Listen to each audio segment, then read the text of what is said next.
Hello guys, welcome back to the channel. So today I'm going to share with you some common mistakes that one needs to avoid when filing for a fiance visa. So the first thing is not filing it alone. So when you are filing for a fiance visa, you shouldn't file it alone. Don't try to do it all by yourself.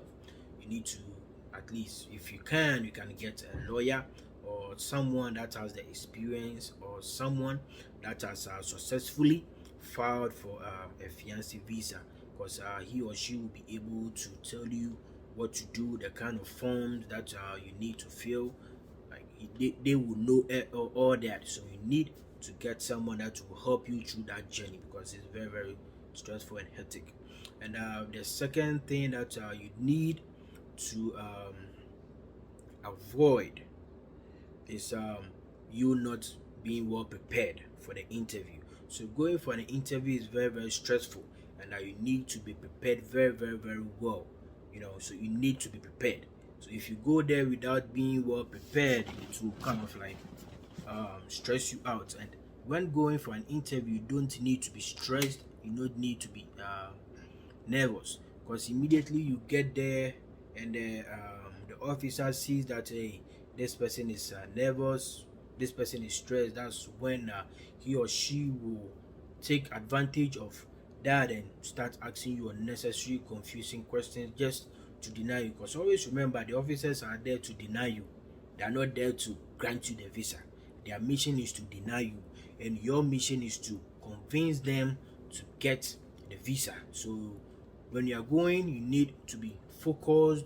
You need to go in with a positive energy, like just going like this is your last chance, but you don't need to be stressed out. So if you are stressed out, just calm yourself down and go on with the interview peacefully.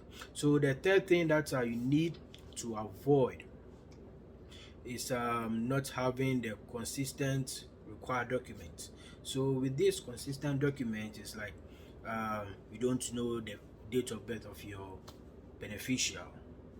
You don't know their current residence, where they live, the place where they were giving birth. Like, you don't know all this information. If you don't know all this information, it will be very hard for you guys. So of course, you need all that information on your document. It's very important. So before you start with the application, you need all this information. And even when you are going for an interview, they will ask you for these things: the place of birth, the current residence, the birthday, and all that. They're going to ask you. So you just need to be very prepared when going for the interview. So the fourth thing that you need to avoid is fiancé not having the required documents. So the required documents can be in various forms. It can be a birth certificate, it can be some pictures, it can be ID. You need all that. Just give them the things that they need. So just make sure that you give them the required documents. You maybe just give them everything that they need. Any unnecessary thing, just give them. You need to avoid all that. So the fifth one is your fiancé required documents are not ready. Yeah, your fiancé required documents are not ready. If your required documents are not ready, then it's going to delay you guys, or end up you getting denied. So their documents need to be very ready. And the sixth one is giving up easy. So applying for a fiancé visa takes a longer time. It takes a while. It's very stressful. You go through, you just have to have the patience. So applying for, you giving up early is just going to mess things up, because you need to be patient. You just need to relax and wait, and just go with the processing time that the forms that you are filling is required. So the seventh one that you need to avoid is putting false information on your documents. So yes, so putting false information or lying to USCIS is something that you need to avoid, or lying to the officer is something that you need to avoid. Yeah, because if immediately you start lying to them, that raises a red flag, and immediately a red flag is raised, then which means there is a chance that you are going to be denied. And when you get denied, you are not getting your money back. You have wasted your time, you have wasted your resources, you have just wasted your money for nothing. So always remember, be truthful to them. No matter the situation is, be very, very truthful to them. And the eighth thing that you need to avoid is applying for a visa immediately you get denied. You apply for a visa immediately you get denied. So if you apply for a K1 visa or I-130 or any forms that you apply for, when you get denied, don't apply immediately.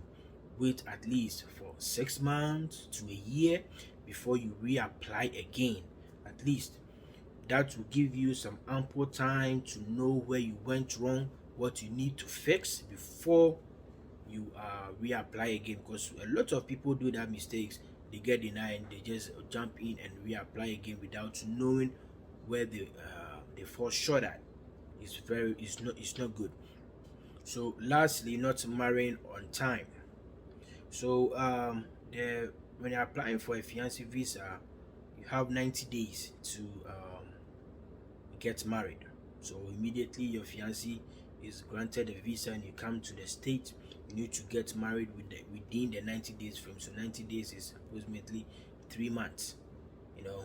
So immediately the visa is handed over to your fiancé, the 90 days starts clicking. That is when the countdown starts. You know, that's when the countdown starts. So if within the 90 days frame you guys are not married, then that will also raise a red flag. And if the 90 days is up and you guys were not able to marry, your fiancé need to return back to where he or she came from. Yeah, so always remember, just go. Even if you can't organize a wedding, it doesn't matter. Don't worry yourself and go organize a big wedding. Just go to the court and just sign, and just go to the court and sign, because you need to do it within 90 days. You don't need to do something big. If you want to do something big, that's fine, but if you don't have the means, just go to court and just sign, you know, and just continue with the next application. Because a lot of people do it, and at the end of the day they just get stuck on some point, because we have 90 days. 90 days is up and you guys are not married, then that's an automatic denial, and you don't want that. So these are some key points that you need to consider, you need to take a look at, you need to avoid when applying for a fiancé visa, or when you are going in for a fiancé visa interview. So thank you guys for watching this video. Please don't forget to subscribe to the channel, share to your friends, share to everybody, and I'll see you guys in the next video. Bye.